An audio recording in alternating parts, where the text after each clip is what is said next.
Hey guys, this week we are in Karakol, Kyrgyzstan. Yeah, so Karakol is a place that we actually visited last year, but we were only here on a day trip, so we didn't get to see a whole lot. Right, and this is basically the adventure capital of Kyrgyzstan. There's a lot of good hiking, you could take boat trips. So we're just gonna show you like what you can do in and around this area.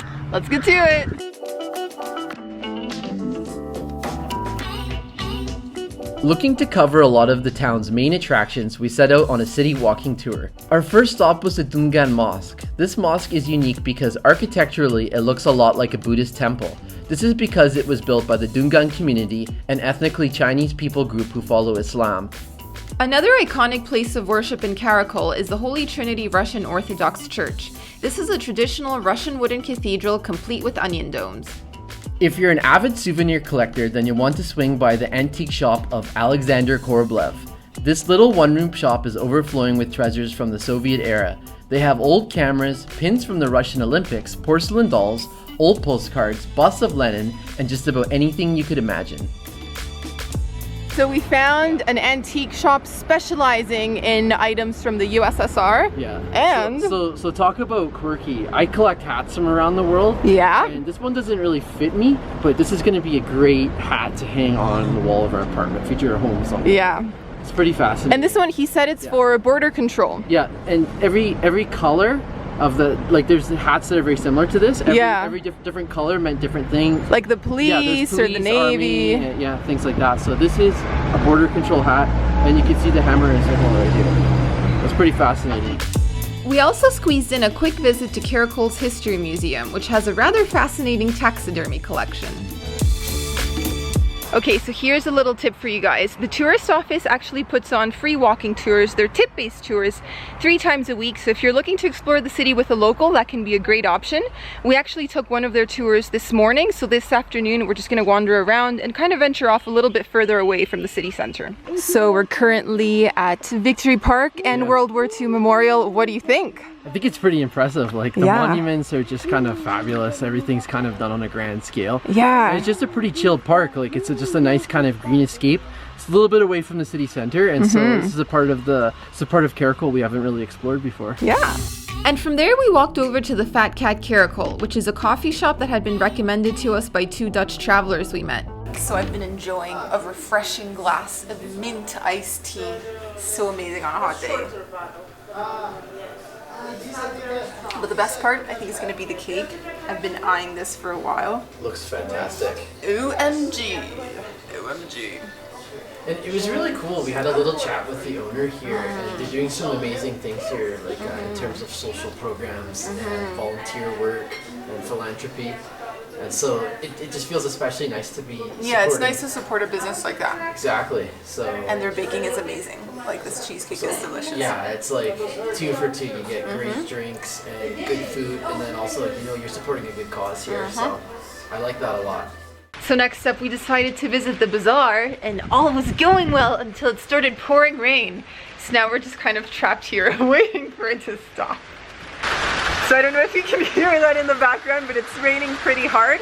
Also, one thing to keep in mind, we're visiting on a Saturday afternoon, and most of the shops had already closed. Like there's still a few people selling produce and stuff like that, but like most of the stands have already shut down for the day. So keep that in mind if you visit on a weekend.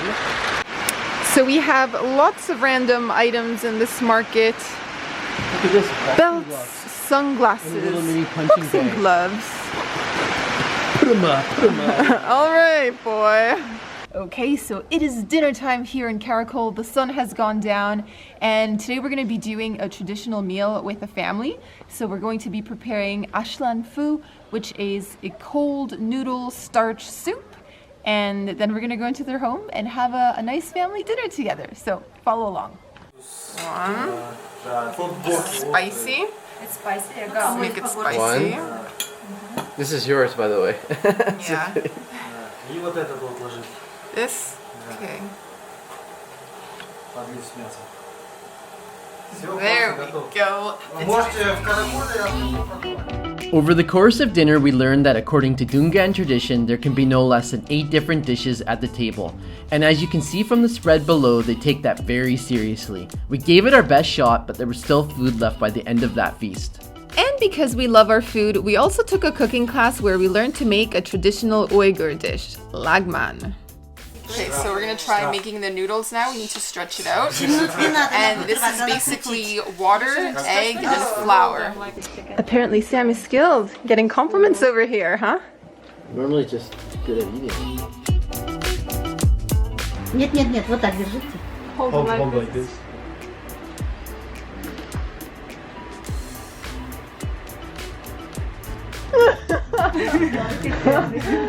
Oh.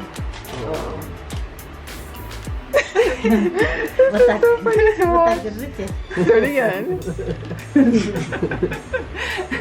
Oh no.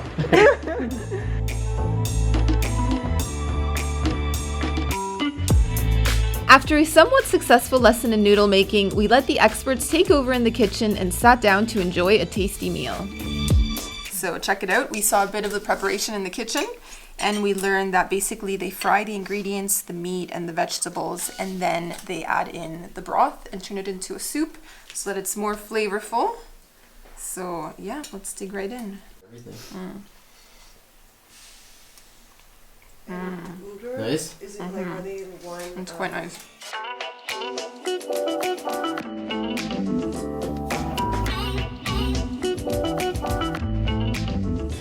So we're on a boat. On a boat. On a boat. We're gonna be doing a boat cruise, and this is awesome. It's a much bigger boat than we expected. And this here is Przevalski Bay on Issyk-Kul Lake on the eastern shores, and we've got mountains off in the distance. I think we're gonna be taking off soon.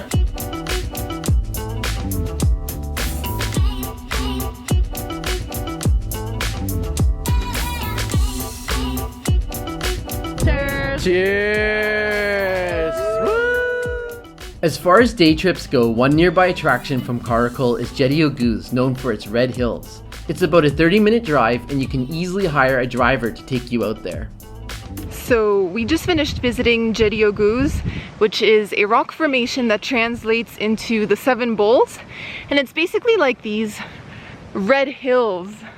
And it looks pretty cool. And I thought that was kind of like the main attraction in the area, but apparently you can also go horse trekking here, and the scenery is once again amazing. Jeti-Oguz gets all the fame, but the valley directly behind it is even more impressive in my opinion. If you're visiting for the day, do as the locals do and pack yourself a picnic. We also noticed there were a few yurt camps in the area, which is great for anyone wanting to stay a bit longer. And if you're up for a longer outing, it's only one additional hour from Jeti-Oguz to the Barskoon Gorge, which is home to numerous waterfalls and hiking trails. You'll know you've arrived once you reach the bust of Yuri Gagarin, the first cosmonaut, standing proud just off the main road. Apparently he was quite fond of Issyk-Kul's South Shore and even spent some time vacationing here after his first flight into space.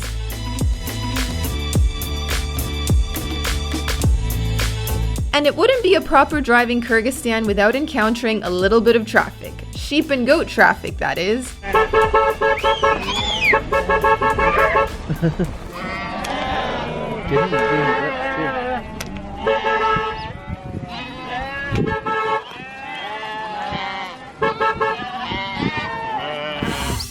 Last but not least, one of the most popular things to do in Karakol is hiking. This is considered the adventure capital of Kyrgyzstan, with many hikes and horse treks starting right in town. We were feeling pretty wiped having just completed a 3-day horse trek, so we took the easy route and did a half-day hike, but the landscapes were stunning nevertheless. Alright, so we hopped on the car, drove out of town, and now we're getting some great panorama views of Karakol off in the distance. Exactly. So just grabbing a few shots, and we're gonna probably be starting our hike any minute. Woohoo!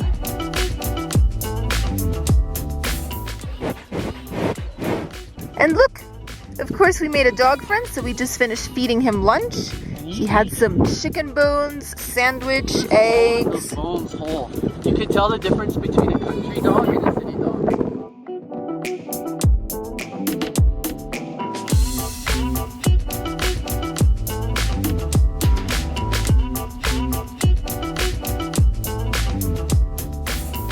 So we have now entered the forest, and it is so nice to walk through here. We're getting a bit more shade. The only mistake we made is wearing sandals and Crocs, because there's areas where the brush is like up to our knees. So lesson learned, trekking boots or running shoes next time.